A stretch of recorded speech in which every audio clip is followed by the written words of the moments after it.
Hi everyone, I'm Rosanna. Today I have a little bit different kind of approach.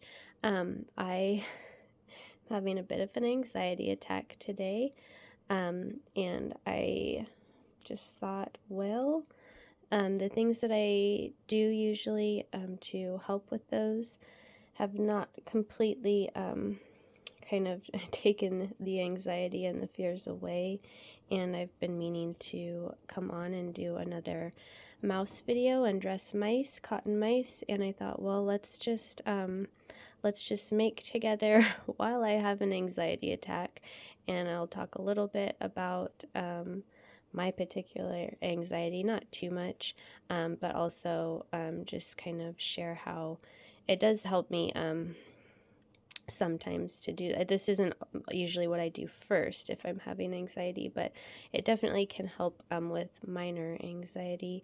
And anyway, so I'm just going to get going making because I have other videos where I exhaustively go through materials and do giant intros, and this is not going to be that video. So I have a video out about how to make the basic form of a spun cotton mouse, which is where all of these in the back came from. And I've been meaning to do a video on how I would give them little outfits. So we'll see if that works out today, because I'm really just going to be making as I talk to you, and I'm going to show you a little bit different technique using thread to shape the cotton today, to sculpt it or shape it. So anyway, I'm just going to make and talk about my particular anxiety, which I don't think I've shared about really on social media very much, outside of just, mentioning it generally.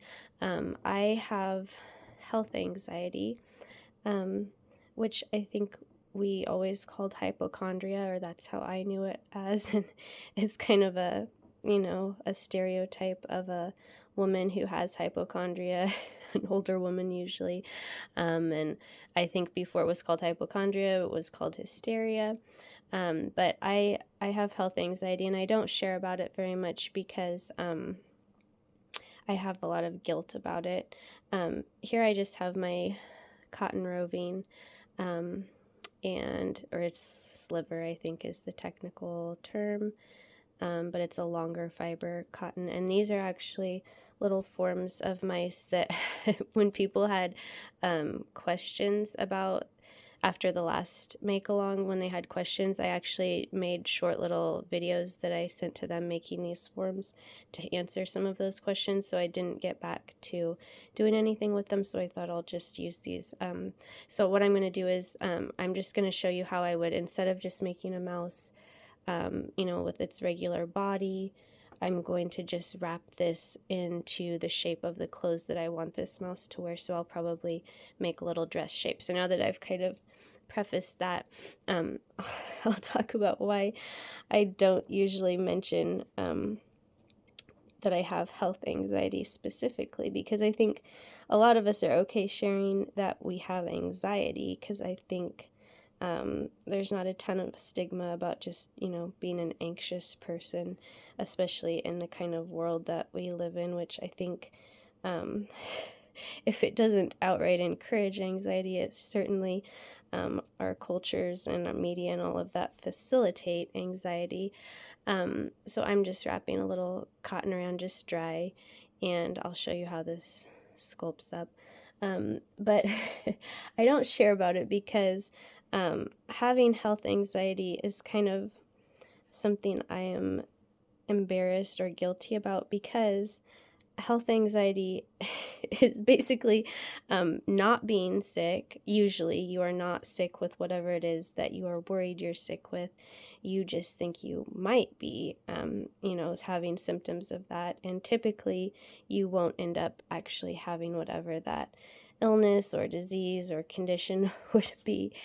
And I think the guilt that I have in sharing that I struggle to the point, where I'm some days I don't function very well, and I'm just sick at my stomach and shaking and all of that. And so it's embarrassing to admit that you are so anxious about something that other people might actually be experiencing and having to live with, deal with, accept.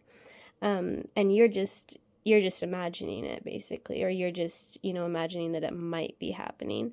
And so it's like, come on, like people actually live with this. Um, and for one thing, they have to just deal with it, and you're acting like it would be the end of everything if you had to deal with it. But also, like, people still have pretty decent and sometimes really amazing lives with all kinds of different, um, what we think of as devastating diagnoses or whatever, if we haven't experienced it and we're just thinking about it as an outsider. So it's, I always, I hate to tell people that I make myself crazy or sad or just debilitatingly anxious about something that other people are actually having to cope with and live with and accept and make, the best of that situation. So so I don't share about it. Now we all have, whatever, we all have things that um I guess that we bear. And I suppose in my family, like depression and anxiety are things that we either inherited with genetic markers or learned from from exposure to it. Um, so I suppose maybe I came by health anxiety in maybe a whatever an honest way, if you can say that. Um, and I maybe shouldn't be so embarrassed to admit that I have it, but I just don't want to. I don't want people to feel like I don't understand that I have it pretty good, and that I think, that however they are living or whatever they are living with, is just a miserable, horrible thing. It's just a health anxiety, and lots of anxieties and forms of OCD and things like that are not rational in any way. And so you can be a very rational person and still still kind of fall prey to irrational fears. So anyway, anyway, I'm just having trouble today dismissing some of those irrational fears. And I just thought I would come on and talk to you, because the first thing I usually do when I'm having like a panic attack or anxiety attack is physical activity of some sort that I hope will kind of work some of that anxiety out of my system and release some, dopamine and other things that would hopefully calm me down. And then if that doesn't work, if I didn't go outside to do that, I might go out and get some sun or just get some fresh air or whatever. And I did those things today, and I was still just really battling my mind. So thought, well, making and just getting your hands busy and hopefully thinking about something else is always a good backup after you've tried those other things. Now, this is a really different way than I've done before with cotton. I'm really just kind of like putting it loosely on here, a big bulk of it, and it's not secured in any way yet. And what I'm going to do is I'm going to use my thread in a minute to shape this and secure the cotton. We'll see how that works, because I've only done it for like the body shape of a mouse. I haven't done it yet for like clothing, so we'll see. And I would typically I shared a little garage sale video a couple weeks ago, and I picked up this white thread specifically for this purpose. It's just some cotton thread, and I thought that would work really nicely for this, but I'm actually going to use this kind of variegated gold thread today so that you can easily see what the thread is doing and where it is on the cotton, or more easily see that. So I don't know if I have enough yet, but I think I'm going to start wrapping now, and then I will do the cotton or I'll do the water and glue wash over the top to do the actual finer details of the sculpting, but I'm going to start with the thread to shape it. So I'm going to cinch in my waist, and then I'm going to kind of work out from there. And I don't know, I think these arms I wrapped pretty well, and I think they're going to be fine to just cover with a bit of glue wash. But so you could just kind of like, and I'll probably get better at this. I've seen some really brilliant spun cotton artists using this technique. So I think it's an older one, and most of the videos I've seen, I would say, are European artists, maybe Eastern Europe, where there are quite a few spun cotton makers. Maybe I don't even want to go over it that much right there. It'd be kind of neat if I could use this to go vertically to make some kind of how a dress or a skirt would have kind of gathers, but I don't know quite where to go with threads, so I'm not sure that I can do that. I'm gonna look so clumsy compared to some of these people who use this technique a lot, and maybe I should go ahead and I'm gonna get this thread around just to hold the cotton in place a little bit better, and then I should go ahead and cover my tail too.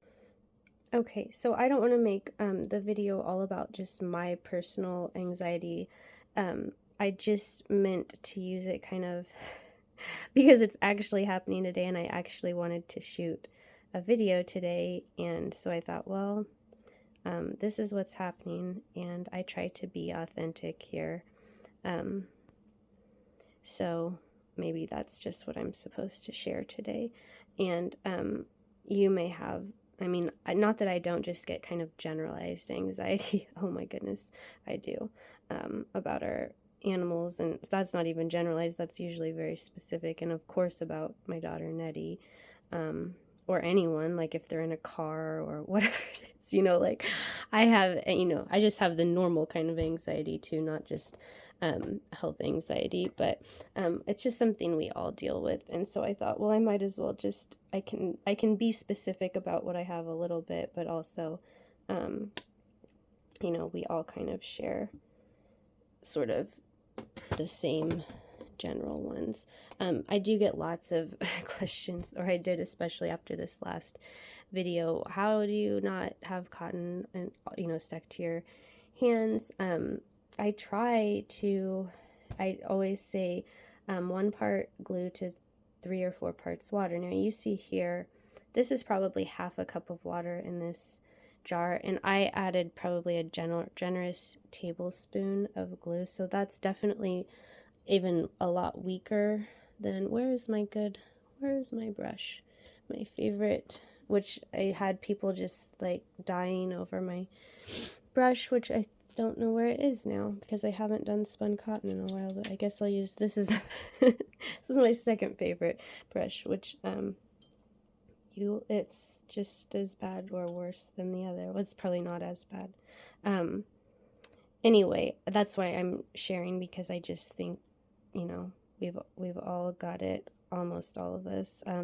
Actually, my one side of the family is just terrible for anxiety and depression, and then my dad's side of the family is just like these amazing people who don't seem to ever, like, they're like the type of person who never thinks about like a worst case scenario. They always just assume like the best thing is going to be the outcome, and I don't know how they turned out that way, and how I completely missed inheriting that amazing sort of personality characteristic or quality, but I did not get that one of just thinking, well, probably this is going to work out exactly how we hope it will, like, why wouldn't it? I'm definitely the one who, like, just pictures without intending to. I know it's a bad habit and we can break habits, but like without really intending to, I always imagine and go into hypothetical worst case scenarios. So I don't know why that those genetics won out. They are perhaps, I've heard the suggestion that those are stronger genetics, because those are the those are the people, humans, who would have survived longer when we were having to think about predator attacks and things like that. So if we had more anxiety, we were more likely to not get eaten by whatever, a bear or something. So thank you for that, ancestors. But I guess here I am because you were worried about the bear.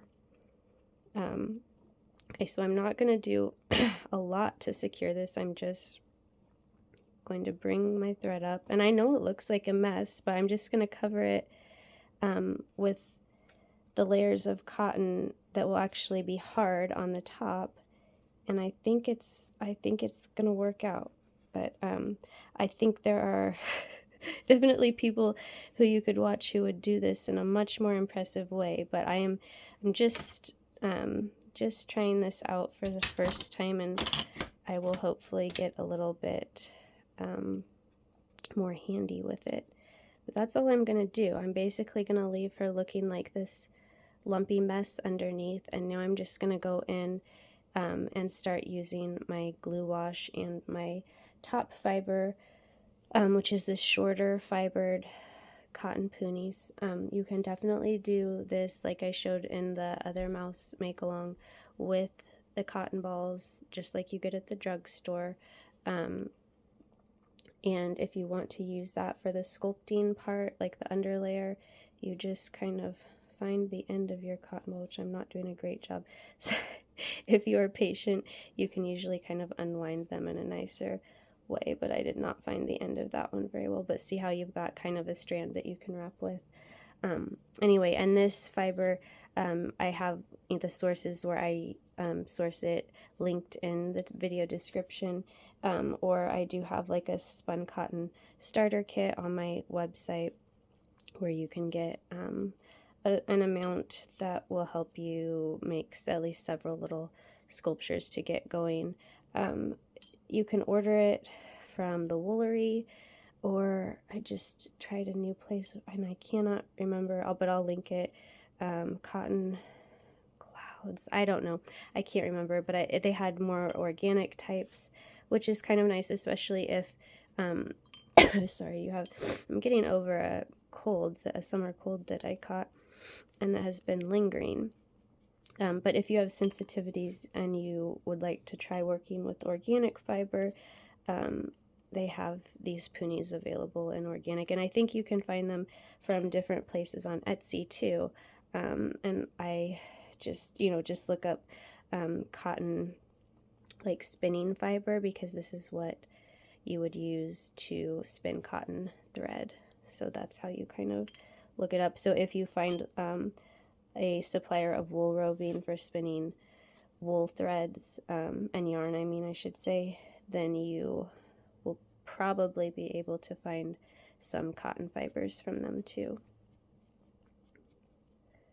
Okay, I don't know. I think this is gonna shape up, but I'm going to just now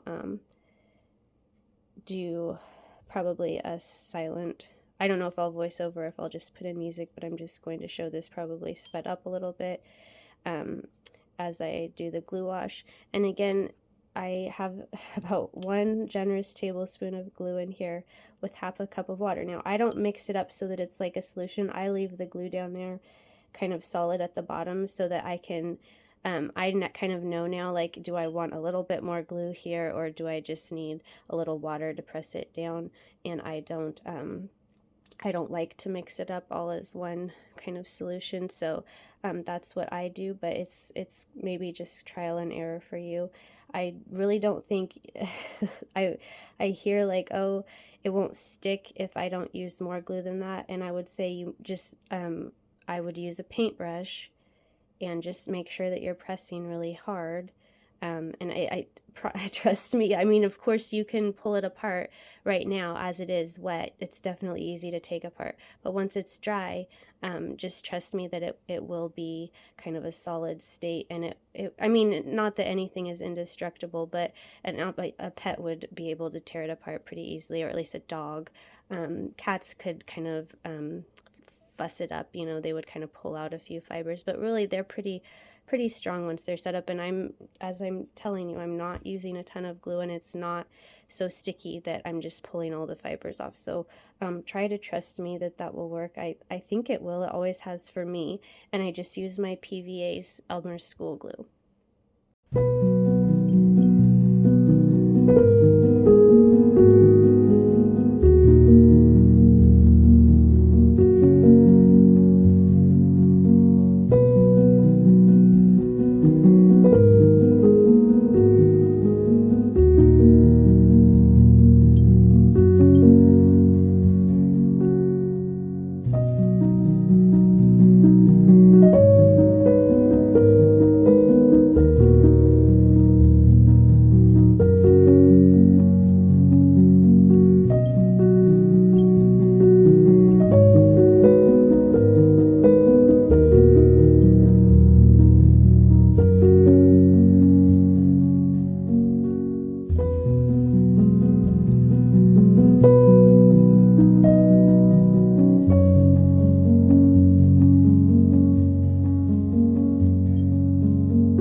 to give a little instruction here. So I've been building up the skirt to the size that I want. It's not quite sculpted yet with the details I would like. I'm going to see how much I can manipulate it to get some folds and movement and more volume in certain places.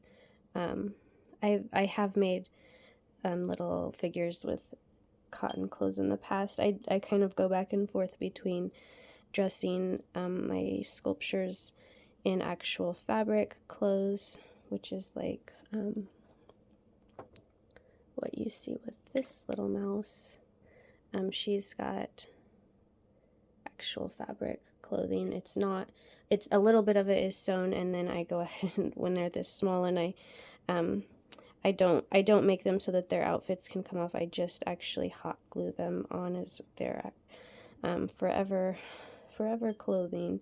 But definitely it can be done. It's just quite fiddly at this size, and I haven't found it worth my time. But definitely if you have a mouse, you're gonna make just a few special characters to live in a mouse house or something, and you would like to have the freedom to change their outfits, you can make removable clothing. Just have to be willing to put in the time. So I'm doing a lot thinner layers on the top because I want her dress to be more fitted without a lot of bulk up there, although I could make her to look more like a full figured little mousie with a bosom, which I think would be kind of cute. Maybe I should try that. I don't know. I usually just kind of leave it like a real mouse would look without getting extremely anthropomorphic. I have, on my mind, I have Toad from The Wind in the Willows, when he is dressed as the washerwoman. And I do think that would be cute to make her a little lumpier. So maybe I will give her a little bit more of a lumpy figure. I don't know. I wasn't thinking she would be a washerwoman. Initially, I was just thinking she would have a little apron, and I don't know. I was thinking more of a Mrs. Tiggywinkle, not Mrs. Tiggywinkle, Mrs. Tittlemouse, although Mrs. Tiggywinkle is similar in her style to Mrs. Tittlemouse. I'm making references to Beatrix Potter now. I assume most of you will be right there with me, but maybe some of you younger people, if you happen to be tuning in. I've mentioned before my demographic is 50 and 60-year-old women. I am an almost 40-year-old woman, but I've always made friends with people who were 20 to 30 to sometimes 40 years older than I am. So anyway, my demographic is 50 and 60-year-old women. I hear from a few women younger than that, and a decent amount of women older than that. And so some of you, whether you are old or young, if you are here watching me make a little cotton mouse in a dress, there's a pretty good chance that you will be very familiar with Beatrix Potter and the Kenneth Graham's The Wind in the Willows. But just wanted to clarify for anyone who's maybe not raised with more of an English speaking background. You may not be familiar with those particular characters and stories, but you probably have something in your own culture or country that would be sort of similar, because I do think that there is a huge appeal to little anthropomorphic animal characters. And you guys over the years have turned me on to a lot of things that I didn't necessarily grow up with, like Brambly Hedge, which is another adorable series about little mice that live in a hedge and have, sweet little houses and do sweet things in sweet clothes. So anyway, I'm just going on here. Now I need to do a little bit more with her sleeves, and then I'm probably going to I haven't decided yet if I'm going to use a little actual lace trim for her collar And then for the apron, I can either shape a little apron layer on here, or I wanted to show you how I use fabric. And I apply that just like I would cotton. So I was maybe going to show you how to do like some little overalls on a mouse with fabric, but I could also show you just how I would do a little piece of fabric for the apron, because it gives you a little bit more textural interest, and of course it looks then a little bit more realistic, like actual clothes. So since this is not a planned video, I'm not quite sure how things are gonna end up, so I don't know what to promise you you'll see for the finish. But I'm just gonna do what seems fun, I guess, today, because I think this needs to be kind of low stakes making, since we are making when we're anxious and having fears that may be justified, they may be rational, or they may be just completely of our own invention. It's good to just try not to be too hard on yourself, and let yourself play a little bit, at least with what your hands are doing. If you can't feel playful in your mind, at least your hands can do something that's sort of playful. So kind of maybe create, and I do get comments about that, and about my art, like being very sweet and whimsical, and oh, I must be a very sweet, whimsical person. And I'm always like, oh my gosh, I really wish that was true. But I am like I have a very kind of dual personality, in that my default mode is work, work, work, very, very practical. Just get things done, don't mess around, and whatever, no nonsense. And then when I came to creating, like 10 years ago, or yeah, about 10 years ago, it was, I think, the first time that I had an outlet, and a reason or a time that I could just let myself not do something very practical. And so immediately I just started doing, like sweet, fun, little whimsical types of things that were not really how I felt in real life. It was more like an escape. It was more like things I remembered from my childhood that were comforting to me, things that I wish could be true, like we have so many, I have to say, we have this little animal sanctuary. So of course, in our barn and the chicken feed and the pig feed, we have many, many mice that come and think, well, this will be a great place for me to live and raise a family. And I've seen all kinds of very, very sweet things. And at the same time, I hate to tell you guys, but I have 5 outdoor cats. I have seen so much mouse tragedy, enough for many, many lifetimes. So when I make little mice, this is how I wish their life could be. It's not. Nature is so hard. Life is really hard. Humans have tried to, take ourselves out of kind of the natural order, and I suppose we have for the most part. Maybe that's the genesis of a lot of our anxiety and psychoses and neuroses. I don't know. But but nature is, wow, it's the real deal. And I do think that when people say that, oh, like, and your life must be so, bucolic and pastoral and sweet, it's not, unfortunately. I really, really wish that it could be, and I've tried so hard, but so many things are beyond our control, and nature runs on, death and things that we would think are just terribly cruel or tragic. But if my cats, wouldn't need to eat the mice, but I can't take that instinct out of them. But something needs to eat the mice. It just has to happen. So anyway, not to dwell on that, but just to say, I always feel like I make out of opposition to what I feel like my reality, not that my reality is like horrible and tragic all the time, but there's plenty of sadness and plenty of things that I wish were not the way that they are. And so when we create, we have this opportunity to represent things the way we wish that they would be. And at least in that moment of viewing this or making this, we provide a little escape for ourselves or for other people. Okay, I'm still going to tweak that dress a little bit more, but I want to dry her because I think I've got plenty of cotton on there that I want to make sure that that dries fully. So I'm going to put her in my little toaster oven.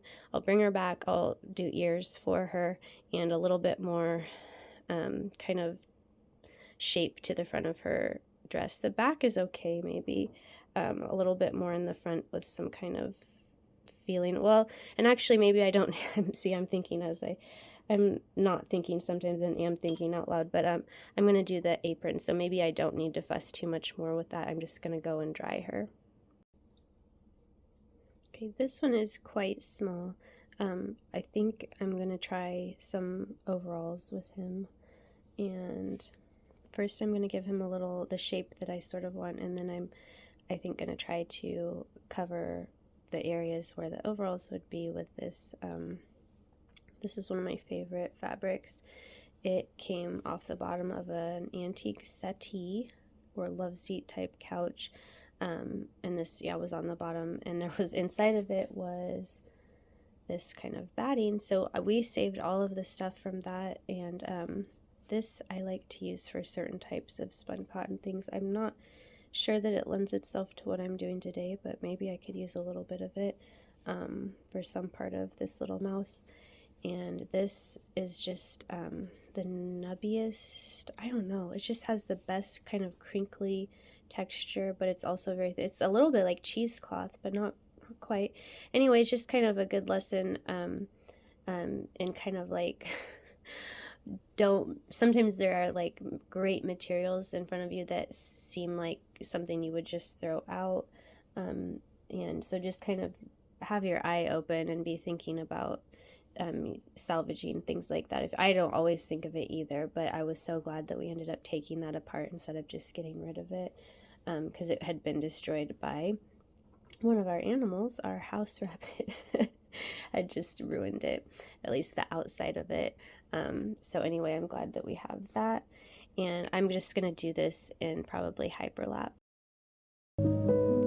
Here I'm wrapping the armature and then going around the cotton with thread, starting to get the shape of the clothing that I want for this little mouse, which is going to be a little shirt with sort of denim overalls over the top. So I slowed it down a little bit because hyperlapse is so hard to see what's happening, I think. And so since I'm going to make his overalls out of actual fabric, I'm just working on the sleeves, which are what will be cotton, and then I'm going to cover his head, the thread on his head, with another layer of cotton, and then I will come in and cover the rest of him with my cotton muslin fabric.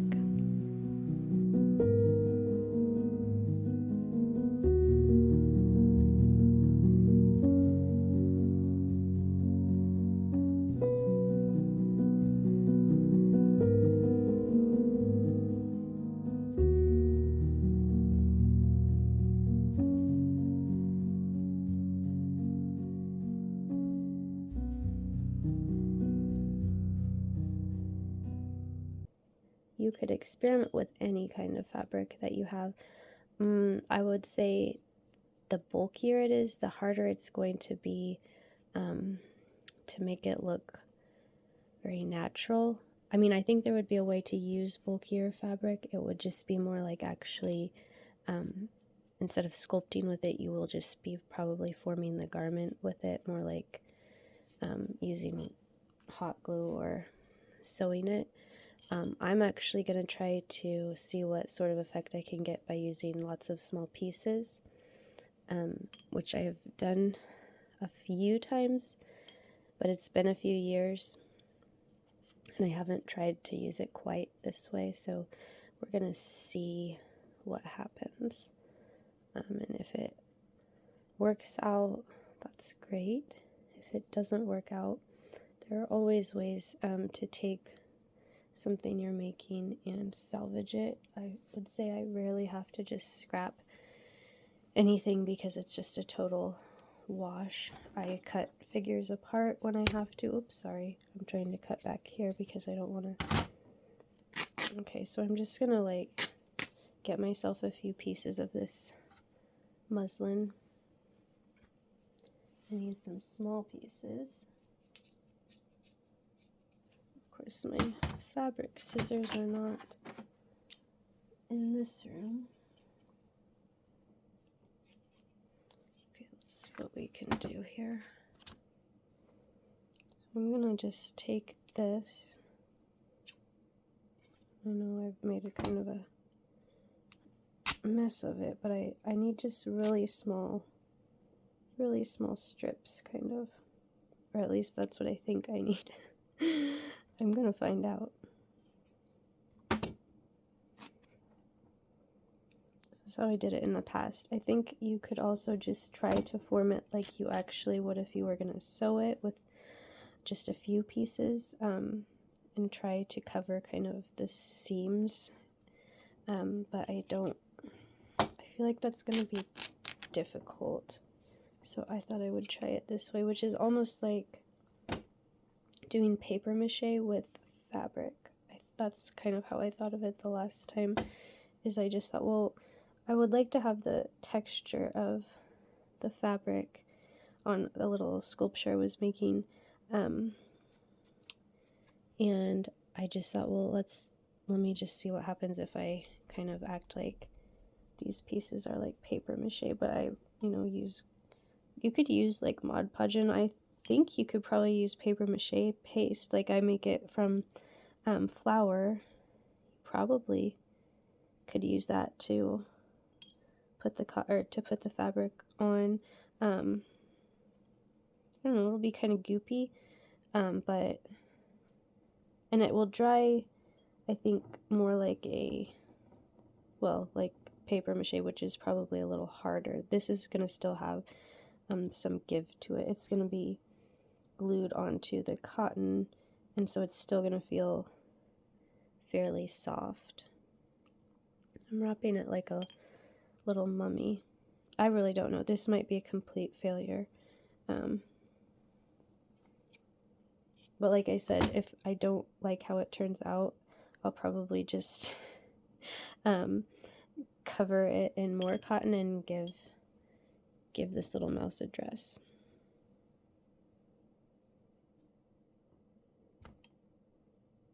So with the fabric, I would say I need probably more glue than water than I would if I was just doing my spun cotton mix.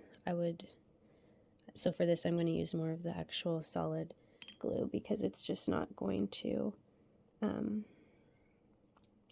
stick as easily because the fibers aren't as open. Okay, I'm thinking here I might snip a little hole and kind of, put that around the tail. I don't know. This might work out.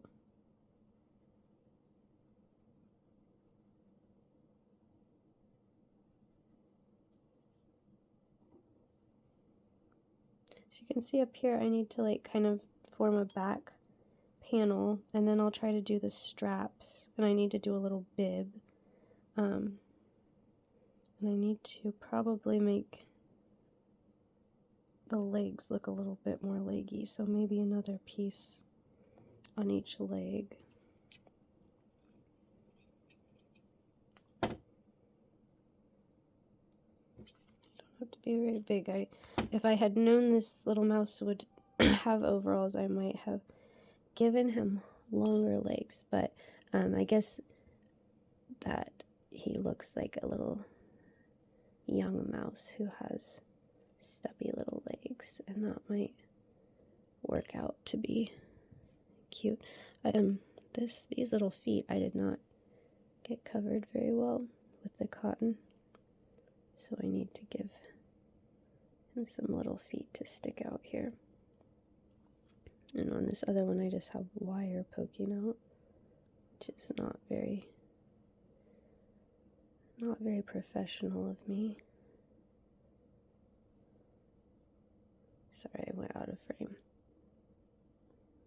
Just finding it very, very tiny. Like when I cover wires like that on the feet, I just take a very small piece, just a few fibers of cotton, because that will allow you to wind it very tight,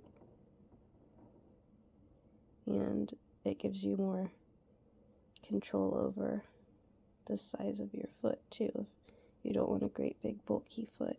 And I kind of like when the feet are dainty, or lately I have been. I think it can be really cute to have oversized feet too. Or you could definitely, if you were planning ahead, which I rarely do, leave more wire and give him some cute little boots or shoes. That would be sweet. I kind of wish I had given him boots, and I still probably could, but it's hard, kind of hard to make something longer where you don't have wire to build around. It is not going to be terribly strong there. The bond is not going to be very strong, so I'm probably not going to risk that because I don't want to have his feet just drop off. But so if you were going to do a little overall mouse, you might just, and that's always good. I don't always follow my advice. But yeah, I always say to leave usually I think I try to say to leave your arms and legs, or all of your little feet, long, and that way you have room to play if you change your mind about how big your animal is going to be, or if it's going to have shoes or whatever. It just, that way you don't have to kind of scab on wire later, or just not be able to change, I don't know, kind of change directions if you get a different idea. It just gives you more flexibility to follow that. Okay, now I need to do probably one to cover this bib, but I think I need to do the straps and back. So if I had planned this better, I would have known what order to do things in, but you're really just watching me come up with this right now. So this is not the slick version. While I finish this up, I'll just put on music because I'm just like having to think about what I'm doing, and I don't think I have anything very enlightening to say at this point. I'm just going to be fiddling with pieces of fabric to see what looks good here. There.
I think that we need to make a pocket, don't you? I think this is gonna look okay. I think once, I paint it and is it dungarees? Is that what you call them? The overalls are blue. I think they'll be blue. And anyway, I think once the painting is done, and I have little buttons maybe, but I need to do, a pocket. I suppose the pocket would be here on the front. So let's see if I can cut a little piece that I can fold up into a pocket. I don't know. This may be too tiny of an area to make it look very good, but let's see. And I don't know if you'll be able to tell. I got quite sticky because, like I said, I'm using more glue than I do for just cotton. Boy, oh boy. And so I was fighting with some of you who have complained and said, I don't understand why you don't have cotton stuck everywhere. I definitely had trouble keeping this fabric from sticking to me. So when I was starting, I definitely had trouble with the cotton sticking. So it's not like I've never had the experience and don't understand. I do. I just usually have learned that I don't need quite that much. I don't know if that pocket looks too, it probably looks, it's too dimensional. It needs to be flatter than that. Let's see if I can squish it down and make it look a little bit more natural.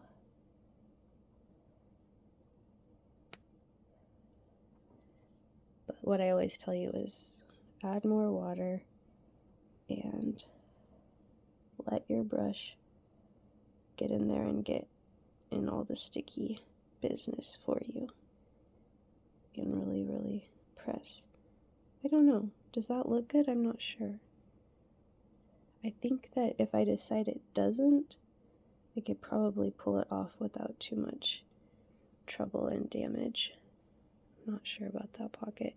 Maybe I need to just give the hint of it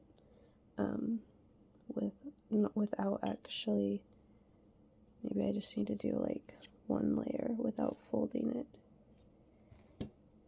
But just cut the fabric straight.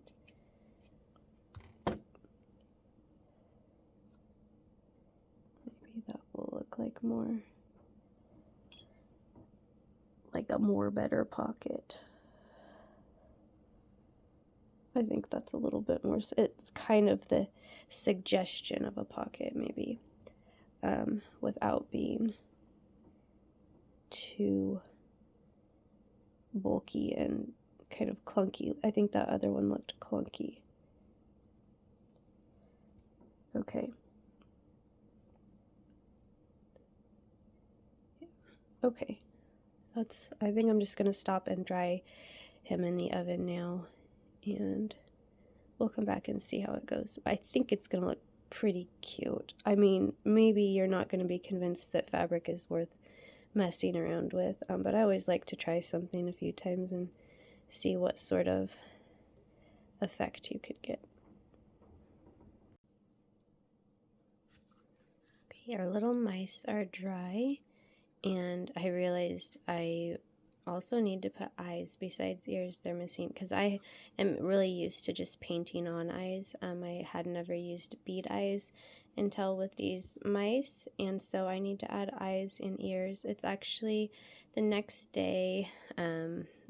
I started this yesterday afternoon, and then after chores, it got stormy and cloudy, so I didn't shoot anymore, and really my anxiety had calmed down a lot by then, so either the process of making or possibly also talking to you guys, because I just imagine you as I'm talking, and so maybe that helped me.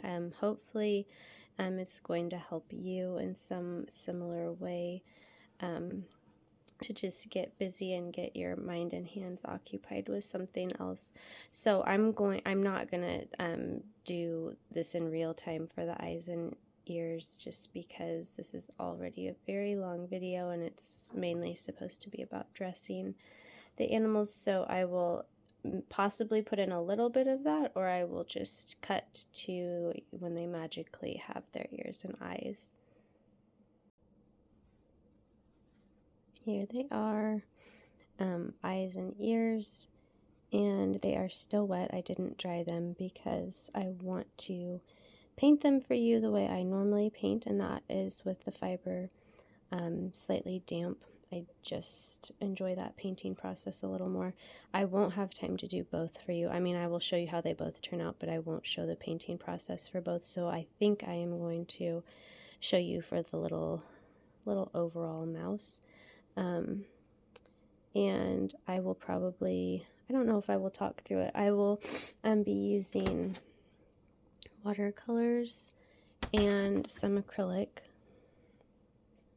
I use usually Folk Art brand, a lot of it is, and I don't know, Craft Smart, but mostly Folk Art brand is what I buy these days, so it's fairly affordable.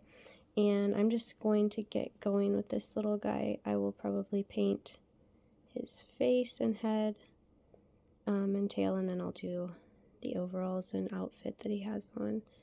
So hopefully, I'm kind of undecided about if I want the overalls to be blue, but I think that's what I'm going to go with this time. And then with this little mouse, I'm going to do her apron after she's painted and dry, because I'm going to do it with the fabric, like I said, and I don't want the paint to bleed onto the little piece of hanky that I'm using. I could paint over it with white, but I would rather just leave the fabric as it is, so that's why I'm not going to put that on yet. And I don't usually put my acrylic paints out on a palette. I just use them out of the tube, which is really probably you guys who are like more like real that will be something that drives you crazy. But I don't mind them being, I tend to make my colors murky, so I don't mind things being a little bit polluted.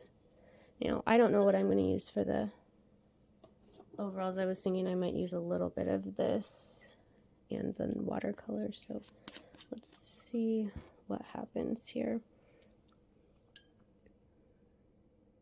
Sometimes when I try to use only watercolor, I just don't quite get, it doesn't absorb and get the depth that I'm hoping for, so acrylic is kind of a backup to use a little bit of that. Now, I don't think you can see my palette very well, and I wish I could fit it on this other side of my table, but I don't have room for it right now. So I'll do just kind of a basic color for the first coat, and then, I'm not doing what I said I would do because I got so excited about painting the overalls that I'm doing that first. I said I would paint his little face first, and he's getting his overalls first. So I like things to look dingy and antique-y, so I don't go for usually very true colors. And when you're painting something wet, obviously, and it's like a fibery medium that you're painting onto, you do have to think about the bleeding that will happen.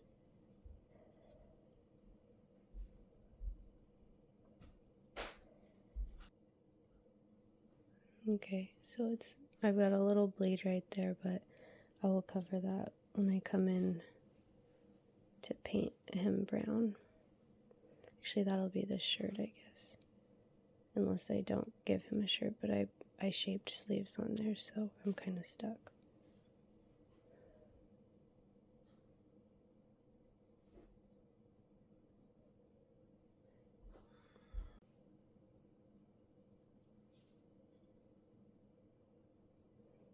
I'm just adding a little brown to make it look like his overalls are kind of dirty from working or playing outside.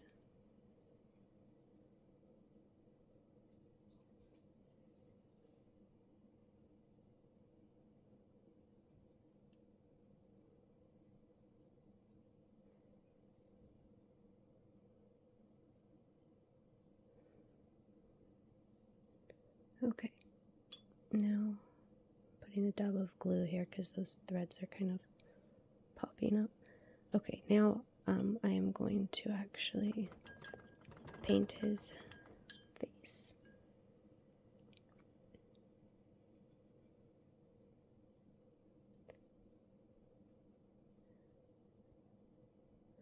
This is where I like to use acrylic for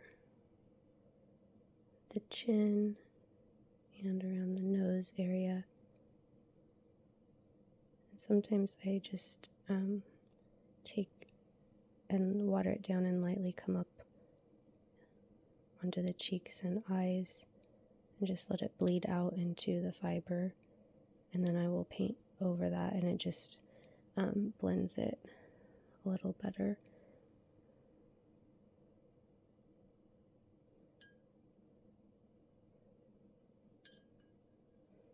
Okay.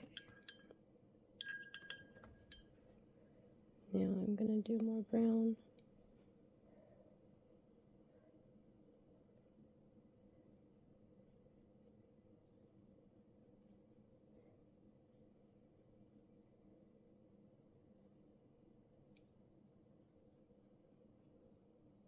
I don't like to do super dark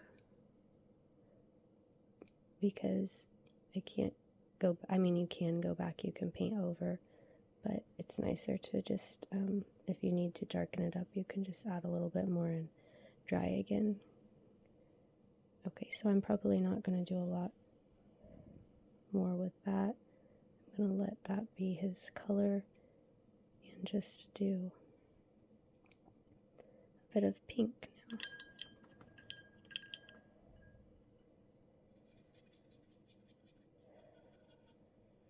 Again, I'm just using watercolor. This is some pink mixed with a bit of gold to give me peach.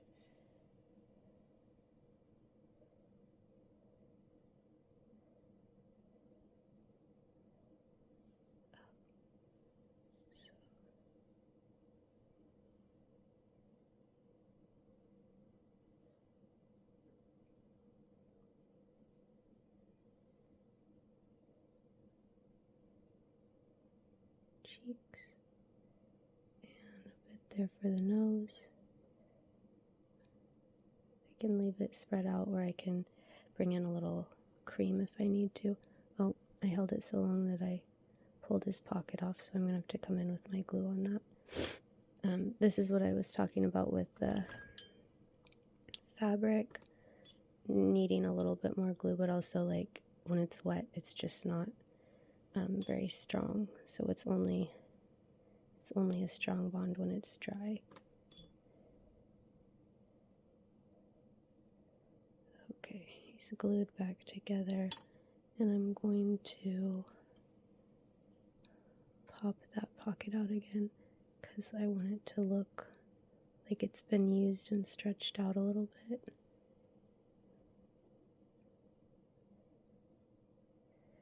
And I'm going to add a bit more glue.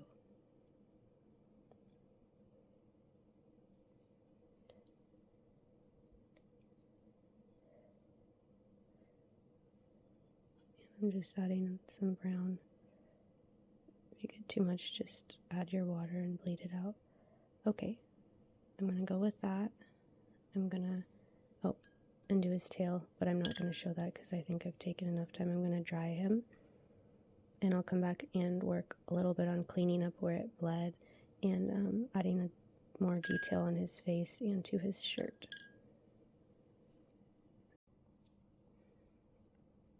Okay, so here's what I have. I've completed the little lady mouse, and I didn't bother doing the pattern where I know the apron is going to go. And this is painted with a little bit of acrylic. This was kind of my undercoat. And then I did some watercolor on top, just a mix of things to kind of give it a mottled effect. I don't like it to be too samey. I like it to have a little, like, look like the fabric has faded in places. So I'll show you how I think I'm gonna hot glue her apron on. And then for this little guy, I think, and I was thinking for their names, Ludwig, and Hilda, because I've been going through some things from a house that we cleaned out. Some of you have seen those videos or know about it from Instagram, and there is a lady named Hilda who had collected all of these things, and she had a younger brother named Ludwig, who I think she felt a little maternal to. She was enough older that, and she ended up, I found somehow when her parents passed away, she ended up with all of Ludwig's school papers and books and things. So I've been seeing some of his grade school artwork from like 1930 or so. Some of his, actually quite a few of his art projects on old construction paper that is still looking pretty good, and his crayons must have been fantastic, and he colored so hard. He got amazing results with his crayons. I'm very impressed. Crayons must have been made better back then, or he was very persistent about getting a dark color. So there's Ludwig's little face. Come on, camera. And I might add whiskers. I have this kind of nylon. It's very hard to see. It's so thin. There is a thread there. I can do that for whiskers if I want to, and what I do is I just thread it on a thin needle and pull it through. I just put a dab of glue on each whisker, and then I kind of pull it back and forth a little bit to get the glue worked into the cotton a tiny bit, and then it usually holds pretty well. And then the other thing I'm going to do is I'm just going to use a little dark brown watercolor, and I don't know if I might need to lighten this up a little bit. I'm just going to put a little bit of definition where I want that pocket to be. And then I'm going to use my gold acrylic paint to put a little dab where a little metal button or fastener would be on his overalls. So I'm just kind of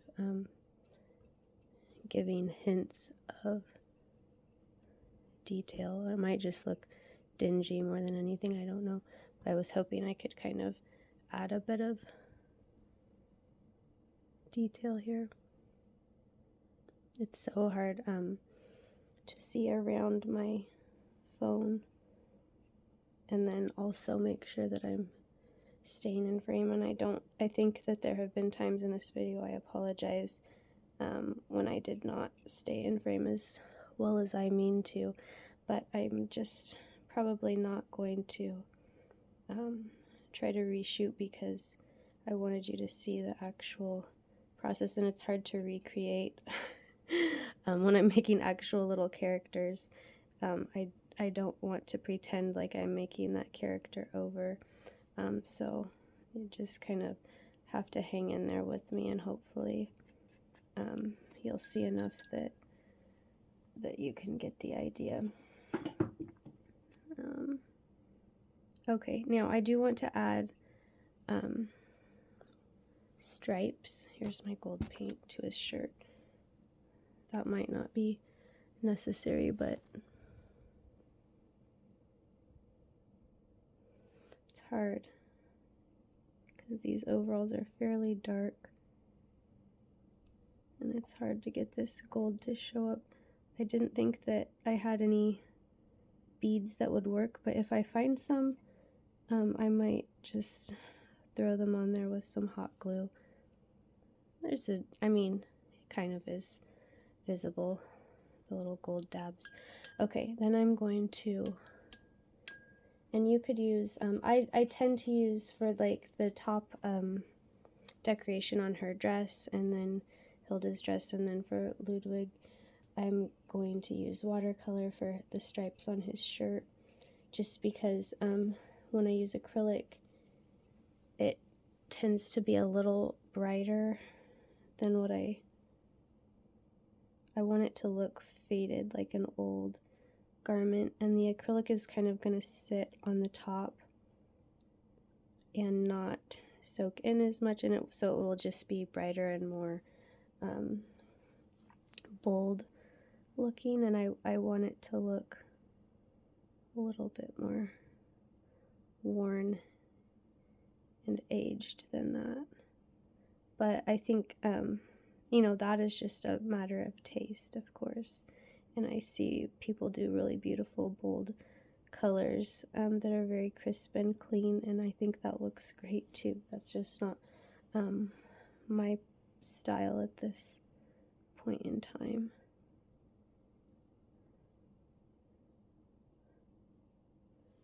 Okay, so I don't get too particular about how perfect things are, and I was going to mention that when you paint cotton wet, you are not going to have as much control as if it was dry, so you're not going to get very, very precise kind of cutoffs between your colors. You're going to have, as you can see here, the pink of the ear bled into the brown area, and I sometimes touch that up a little bit. Other times I just leave it. I kind of think of it as looking like washes on ceramics or pottery, like just it's imprecise, and I kind of like that.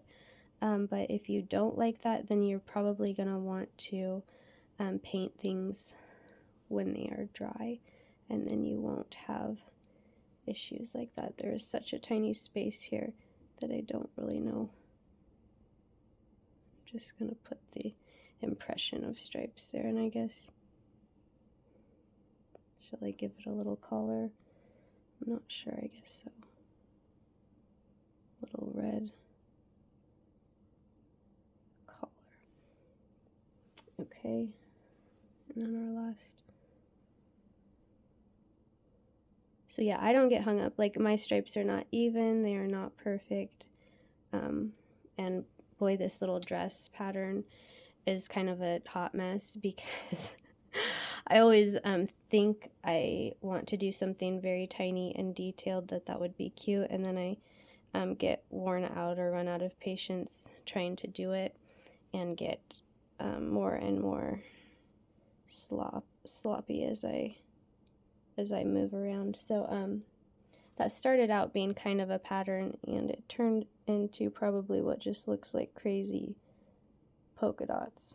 But it's just an impression, and since I like to think my work is a little bit folk art, I can just say, well, that's just supposed to be that way because I'm not making fine art. Okay. There is Ludwig. I may add a bit more darkness in a few places, like under his arms, but you don't probably need to see that. And so there he is. And then I will glue on Hilda's apron for you, which I don't know if I can get my glue gun far enough over here.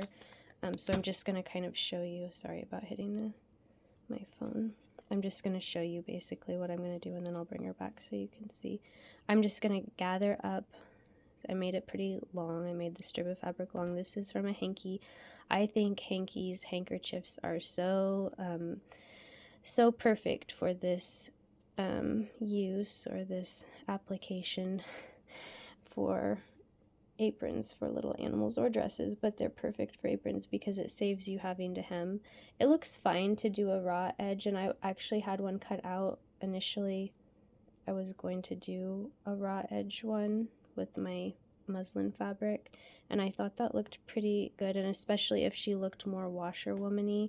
But when I decided she wasn't, I couldn't make her very wide and stout like I was kind of thinking about for a while, because I was limited by her arm length, and if I had made her any wider at the top and added bosom and width, her arms would have completely disappeared. So she did not turn into an old washerwoman mouse. She is a younger mouse, a little Miss Hilda mouse. And so I'm just gonna tuck up the fabric like that and glue as I go. Just start on one side and glue it in tucks as I go around. And then I have a little straps. These aren't actually straps because that adds a lot of bulk, and so I'm just going to put it there and make it look like it's the ties. So that's my plan, and I will bring her back for you to see in a second. Okay, I'm doing one of the whiskers to show you. You could do this with a regular, any kind of thread, but this is a very, very thin nylon thread. So I'm pulling it through, and I'm trying not to pull it all the way through, but I almost have.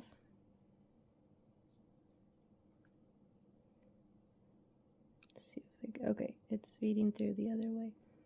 Okay, so now what I need to do is I will just paint a tiny bit of glue.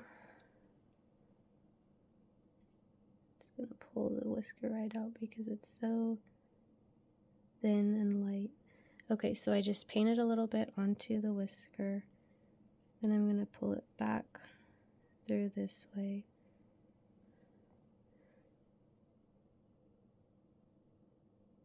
And a little bit on that side. Okay, then I'm just going to, these are not the most secure thing, and I don't even know sometimes if they're worth the trouble because they're so fiddly. But he's got 2 whiskers on each side. I'll add one more, but I just wanted to show you. Here they are. Ludwig's whiskers are still drying, and there's one little spot of glue you can still see, but I think that will go clear. They think they turned out sweet. My anxiety has gone down a lot. I hope yours has too, if you clicked on this because you are also having some anxiety and looking for relief. Hopefully this was a nice distraction. It's even more distracting, I promise, if you're doing it yourself. I know this was a long video, but I think sometimes that very long form serves a good purpose. It's like sitting down and actually making together in a relaxed way, having a cup of coffee or tea together and just chatting.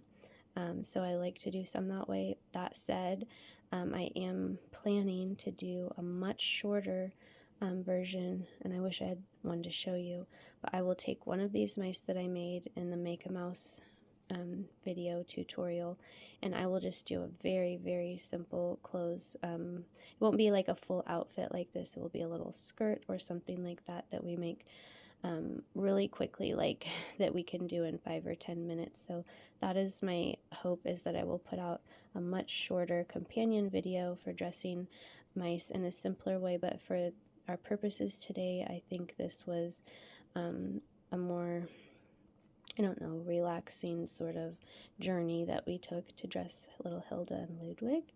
And I hope you enjoyed it, and I hope that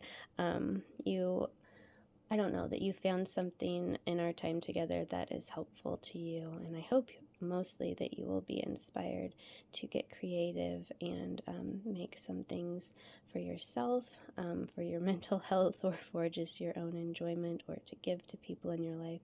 I just think there's so many benefits to it. So anyway, thank you for being here with me today, as always, and happy making to you.